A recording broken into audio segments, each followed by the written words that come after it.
Nonetheless, post the revolution, I have to say that, of course, the shortcoming of the previous model, that wealth was not trickling down. Unemployment was high, which means the job content of growth was not there. And this by itself would have been a self-defeating model for economic development, because you cannot sustain economic development without trickling the wealth in order to sustain domestic demand. The biggest engine of growth in this economy is domestic demand.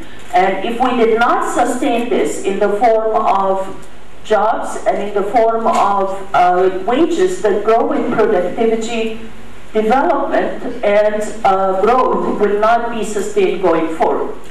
Post the revolution, the economy has suffered many losses, but it's not the time to reflect on these losses as much as the implications.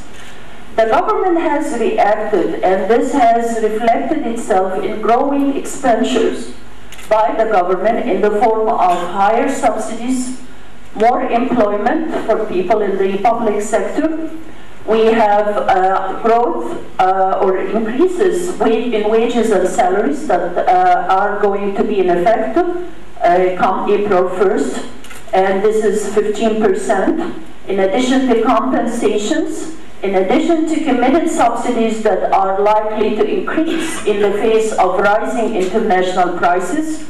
Fuel prices are rising because of the trouble in the region, and because of the recovery in the global economy, food prices are bound to rise as well. So all of this is going to increase the subsidies content of government spending.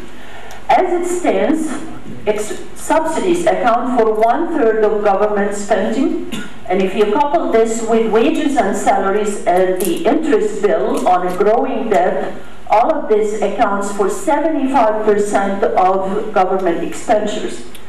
The deficit had been projected for this year to be around 7.9%.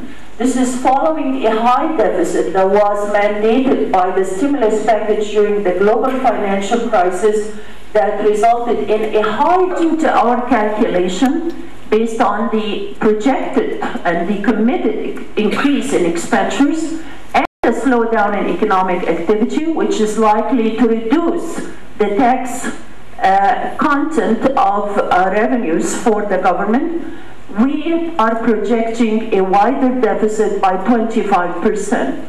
25% of GDP, this is about 136 billion Egyptian pounds.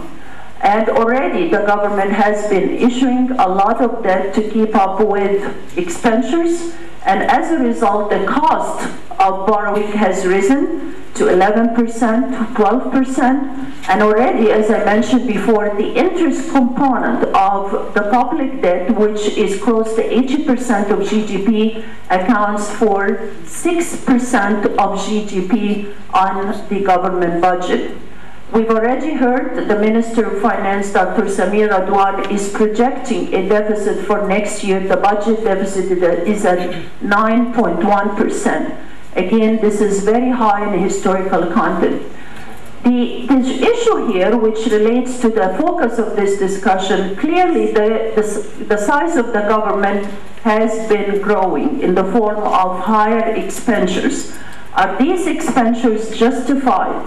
And is this the better way for this economy, despite the numerous commitments that we've been hearing from top officials regarding commitment to private-led growth? How can you sustain private-led growth and allow for social justice based on government borrowing in order to avail subsidies and grow employment, not necessarily in productive way, and overcommit to additional compensations and so forth? Is this the way forward for this economy? What are the implications of this regarding the private sector, the concerns about the cost of borrowing, the concerns about crowding out government or private sector activity, particularly in the banking sector? Despite excess liquidity, government lending has been very attractive source for banks to extend their credit and make profit, and this has resulted in crowding out, an implicit crowding out, because the resources are not available to lend, particularly for small and medium enterprises, which should be the engine of growth for this economy, which should be the forum to create jobs, because it could create up to 60–70% of employment. There is a lot of unemployment that has risen because of the revolution and the aftermath of the slowdown in economic activity.